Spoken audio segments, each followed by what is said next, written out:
Hi students, இப்போ நம்ம பார்க்கக்கூடிய ஒரு சிம்பிள் கணக்கு எடுத்துக்காட்டு 3.16 அல்லது 1.6 அப்படின்னு சொல்லலாம். ஸோ ஒரு கொஞ்சம் முக்கியமான ஒரு கணக்கு அப்படின்னு சொல்லலாம். என்ன அப்படிங்கிறத பார்ப்போம். 15 மீட்டர் செகண்ட் பவர் -1 வேகத்தில் இயங்கும் 10 கிலோகிராம் நிறையுடைய பொருள் சுவர் மீது மோதி 0.03 செகண்ட் 10 செகண்ட் ஆகிய நேர இடைவெளிகளில் ஓய்வு நிலையை அடைகிறது. இவ்விரண்டு நேர இடைவெளிகளிலும் பொருளின் கணத்தாக்கு மற்றும் பொருளின் மீது செயல்படும் சராசரி விசை ஆகியவற்றை காண்க. ரொம்ப சிம்பிள். ஃபர்ஸ்ட் எடுத்த உடனே நம்ம தகவல், கொடுக்கப்பட்ட தகவல் என்னென்ன அப்படிங்கறது பாக்குறோம். ஒரு பொருளினுடைய நிறை கொடுத்திருக்காங்க, மாஸ் அப்படின்னு இங்கிலீஷ்ல சொல்லலாம், 10 கிலோகிராம். சரி, அந்த பொருள் தொடக்கத்துல எவ்வளவு வேகத்துல போகுது அப்படின்னா 15 மீட்டர் செகண்ட் பவர் -1. அப்ப இது தொடக்க திசை வேகம். லெட்டர் என்ன? u equal to 15 ms power -1. Okay, yes. அடுத்து என்ன ஆகுதுன்னா, இது சுவர் மேல மோதி ஒரு தடவை 0.03 செகண்ட் அந்த வினாடி நேரத்துல ஓய்வு நிலையில அடையுது. இன்னொரு தடவை 10 செகண்ட் வினாடியிலே ஓய்வு நிலை அடையுது. அப்ப இறுதியில் அந்த பொருள் ஓய்வு நிலைக்கு வருது இல்லையா? அப்போ ஓய்வு நிலைக்கு வருதுன்னா இறுதி திசை வேகம் என்ன மதிப்பு? 0. அப்ப லெட்டர் v. அப்ப v ஈக்குவல் டு 0. அளவு தேவையில்லை இல்லையா? சரி, நேரம் கொடுத்திருக்காங்க. சோ முதல்ல நேரம், அப்புறம் ரெண்டாவது நேரம். முதல் நேரம் delta t equal to 0.03 second. இது ஆல பாத்தீங்கன்னா நேரம், இடைவெளி நேர இடைவெளி, அதான் சேஞ்ச் இன் டைம், அதான் டைம் இன்டர்வல். டெல்டா டி தான் போட்டுக்கணும். 10 செகண்ட். சரி, என்ன கேக்குறாங்கன்னா, இந்த ரெண்டு இடைவெளிகளிலையும் பொருளினுடைய கணத்தாக்கு விசையும் கேக்குறாங்க. கணத்தாக்கு விசை ஒன்னு போட்டுக்கவா? எஸ், கணத்தாக்கு விசை J equal to question mark. ரெண்டாவது பாத்தீங்கன்னா சராசரி விசை, F ஆவரேஜ் சொல்லுவாங்க. ஆவரேஜ்னா சராசரி. இத ரெண்டையும் கண்டுபிடிக்க சொல்றாங்க. சரி, பார்ப்போம். நம்ம படிச்சிருக்கோம் ஏற்கனவே. என்ன படிச்சிருக்கோம் அப்படின்னா, கணத்தாக்கு விசை J என்கிறது ஒரு டெரிவேஷன்ல முடிச்சு வரும்போது கடைசியில் வரும். J equal to delta P, அதாவது சேஞ்ச் இன் மொமெண்டம். தமிழ்ல உந்த மாறுபாடு இல்லையா? அதாவது கணத்தாக்கு விசையானது உந்த மாறுபாட்டிற்கு சமம். அப்ப முதல்ல உந்தம் கண்டுபிடிக்கணும். தொடக்க உந்தம், இறுதி உந்தம் இல்லையா? இந்த தொடக்க உந்தத்துக்கும் இறுதி உந்தத்துக்குள்ள அந்த வேறுபாடு தான் என்ன சொல்லுவோம் அப்படின்னா உந்த மாறுபாடு. அது தெரிஞ்சினாலே கணத்தாக்கு விசை கண்டுபிடிச்சிடலாம், ரைட்? அப்ப முதல்ல தீர்வு குறைங்க.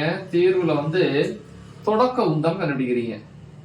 தொடக்க உந்தம் என்ன லெட்டர்? PI. உந்தத்துக்கு லெட்டர் P, மொமெண்டம். ஐனா இனிஷியல், தொடக்க உந்தம். ஃபார்முலா என்ன? m v ன்னு பொதுவா சொல்லுவோம். இங்க தொடக்கம் அப்படிங்கறதுனால தொடக்க திசை வேகம் mu ஈக்குவல் டு, கீழ எழுதிக்கலாம், equal to m 10 kilogram, u 15. அப்ப எவ்வளவு ஆச்சு? 150. உந்தத்தினுடைய அலகு நிறைக்கு கிலோகிராம், திசை வேகத்துக்கு ms பவர் -1. அடுத்து இறுதி உந்தம் கண்டுபிடிப்போம். இறுதி உந்தம் என்னது? PF, final momentum. ஃபார்முலா என்ன? mv ன்னு சொல்லுவோம். ஈக்குவல் டு m 10 தான், பெருக்கல் v, இறுதி திசை வேகம் 0. அதனால இறுதி உந்தம் PF, இது PI. இறுதி உந்தம் 10 பெருக்கல் 0 0. அப்ப இந்த ரெண்டு உந்தத்துல எவ்வளவு வேறுபாடு? 180க்கும் 0க்குள்ள வேறுபாடு 150. கரெக்டா? அப்ப எழுதலாம் உந்த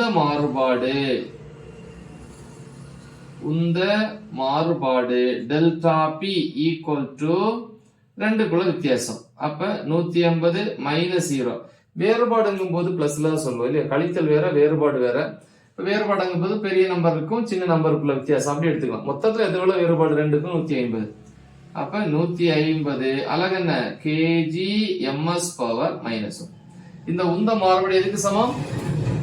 கணத்தாக்கு விசைக்கு சமம். அதான் முதல்ல கேட்டிருக்காங்க இல்லையா? எஸ். அப்ப இங்க எழுதலாம், கணத்தாக்கு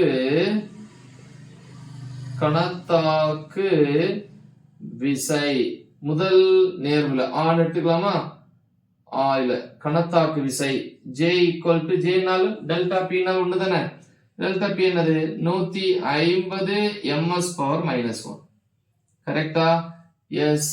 அதே மாதிரி இரண்டாவது கால இடைவெளியிலையும் கணத்தாக்கு விசை J equal to அதே மதிப்பு தான். ஏன்னா அதுக்கும் டெல்டா பி தான். அப்ப டெல்டா பி வந்து என்ன வரல, நேரம் வரல. நேரம் வராதனால ரெண்டு இடைவெளிக்கும் ஒரே மதிப்பு தான். ஏன்னா நேரம் வந்து இந்த ஃபார்முலால வரல. அப்ப ஜேங்கிறது டெல்டா பி சமமா, டெல்டா பி என்னது 150 கிலோகிராம் ms பவர் -1. சரி, இது ஒண்ணு. அடுத்தது என்ன கண்டுபிடிக்கணும் அப்படின்னா சராசரி விசை.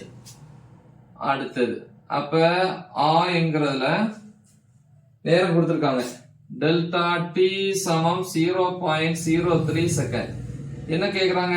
சராசரி விசை, ஆவரேஜ் ஃபோர்ஸ் இங்கிலீஷ்ல சொல்லுவாங்க. என்ன formula? Delta P by delta T. பொதுவா விசைனாலே அப்படித்தானே, உந்தம் பை காலம் அப்படின்னு சொல்லும். அதே மாதிரி சராசரி விசைங்கிறது உந்த மாறுபாடு பை என்னது, நேர இடைவெளி. சோ இதுதான் ஃபார்முலா. அப்ப is equal to delta P அதே 150 தான் இல்லையா? 150 டெல்டா டிங்கிறது முதல் நேர இடைவெளி 0.03 equal to 150 by 0.03 3 into 10 power -2 எழுதலாம்.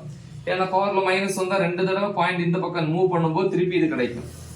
அப்ப இதுல இருந்து which is equal to 150 by 3 divide பண்ணலாம். 15ல 3 5 தடவை, அப்புறம் 0. 18க்கு -2 மேல போகும்போது +2. அப்ப சராசரி விசை ஆவரேஜ் ஃபோர்ஸ் ஈக்குவல் டு 50, இங்க 2 0 சேர்த்தா 5000. 5000 விசையினுடைய அலகு என்னது? நியூட்டன். இப்படின்னு எழுதலாம். சரி, இது ஒண்ணு. அடுத்து இடைவெளி என்னது? டெல்டா டி நேர இடைவெளி 10 செகண்டா இருக்கும் போது சராசரி விசை ஆவரேஜ் ஃபோர்ஸ். அதே formula delta P by delta T is equal to delta P 150. Delta T இங்க இருக்கு எவ்வளவு? 10. 0 0 கேன்சல். அப்ப எவ்வளவு? 15. அப்ப சராசரி விசை வந்து 15 நியூட்டன். இதுல என்ன தெரியுதுன்னா, கால இடைவெளி வந்து எப்படி இருந்தாலும் அந்த ரெண்டு கால இடைவெளியிலையும் கணத்தாக்கு விசை மதிப்பு சமம். பாருங்க, ரெண்டு ஒரே மாதிரி இருக்கு. ஆனா கால இடைவெளியை பொறுத்து சராசரி விசை வந்து என்ன ஆகுது? மாறுபடுது அப்படின்னு சொல்லி கீழே நீங்க அந்த சென்டென்ஸ இங்க எழுதிடணும். புரியுதா? முக்கியமான ஒரு கணக்கு. நல்லா தெளிவா பிராக்டிஸ் பண்ணுங்க. மறக்காம இதை உங்க ஃப்ரெண்ட்ஸுக்கு ஷேர் பண்ணுங்க. All the best. தேங்க்யூ.